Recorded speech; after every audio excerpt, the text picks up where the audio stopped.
여랑야랑 정치부 김민지 기자와 함께합니다. 첫 번째 주제 보겠습니다.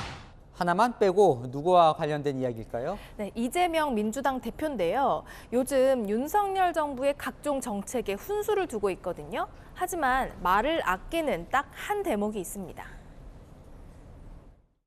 미국과의 관계에서 국익 중심의 실용 외교라는 시각으로 반드시 접근해 주시고, 지금 저희 쌀값이 지금 심각하다는 거 아닙니까? 시장 격리라고 하는 제도가 있는데 지금 정부에서 안 한 이유는 뭐고? 의미상 6관왕을 수상했다고 합니다. 문화예술에 대한 관심과 지원을 대폭 늘려야 된다는 말씀입니다. 수사 결과가 뒤집혔는데 지금 어떻게 보실까요? 경찰에 물어보시죠. 왜 뒤집었나? 제3자 뇌물공여 혐의 적용됐는데.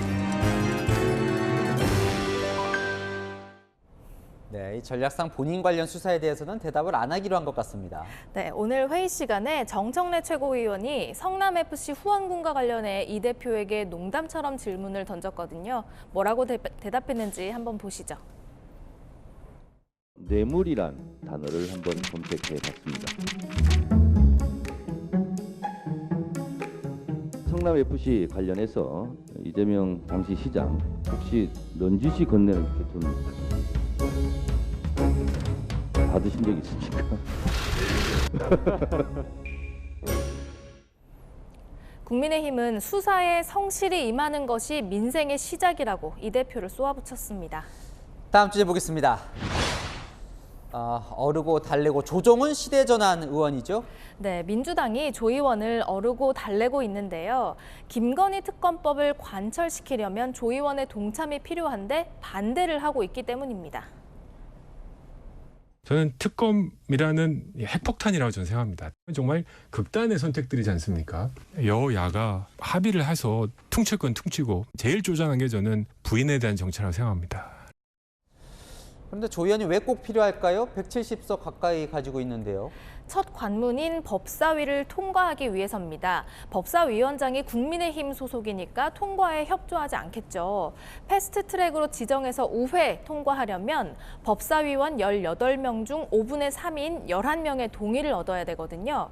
민주당 소속 법사위원은 10명뿐이라서 조정훈 의원의 역할이 중요해진 겁니다.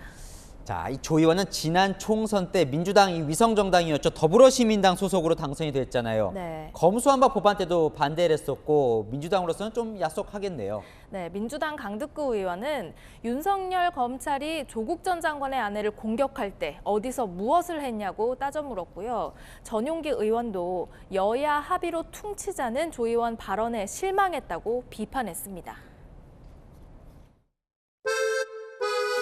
그분 입장에서는 왜 그렇게 얘기하시는지는 이해할 수가 없는데요. 나라의 주인이 국민이고요. 그리고 국회의원들은 모습입니다. 조정훈 의원이 어떻게 해서 국회에 들어오게 됐는지를 좀 한번 되돌아봤으면 좋겠고요. 패스트트랙과 관련해서는 조정훈 의원의 도움을 얻어야 되겠죠. 달래는 건 조금이고 압박이 많네요. 네, 다음 주제 보겠습니다. 자, 김건희 여사 이슈만 나오면 갑론을박이 벌어집니다. 네, 김 여사는 나흘 뒤 대통령 순방에 동행을 하죠. 오늘 이런 얘기들이 나왔습니다. 저는 반드시 동행해야 된다 이렇게 생각합니다. 대통령의 해외 순방에 모든 관례가 부인들이 동반합니다. 대통령 배우자의 역할에 대해서 근본적인 사항들을 전부 다 깡그리 무시하게 되는 발언들은 민주당 내에서도 도움이 되지 않을 거다라는. 근데 특별한 사정이 없는 한 대통령 순방 때 부인이 같이 가잖아요. 네, 그런데 야당에서는 굳이 가야 하느냐 이런 이야기가 나왔거든요. 들어보시죠. 꽤나 많은 예산이 소모가 되잖아요. 김건희 여사님도 같이 가시던데 왜 또 꼭 같이 가야 되나 하는 생각도 좀 듭니다. 그 안에서 혹시나 또 뭔가 사건 사고가 생기진 않을까 하는 걱정도 되고요. 국민의힘 조수진 의원은요, 과거 김정숙 여사가 인도를 단독 방문해 타지마할에서 찍은 사진을 공개하면서 고 의원의 발언을 그대로 되받아쳤습니다. 출발도 안 했는데 벌써부터 시끌시끌한데요. 두 번째 순방 별탈 없이 마치고 돌아올지 궁금합니다. 네, 지금까지 여랑야랑이었습니다.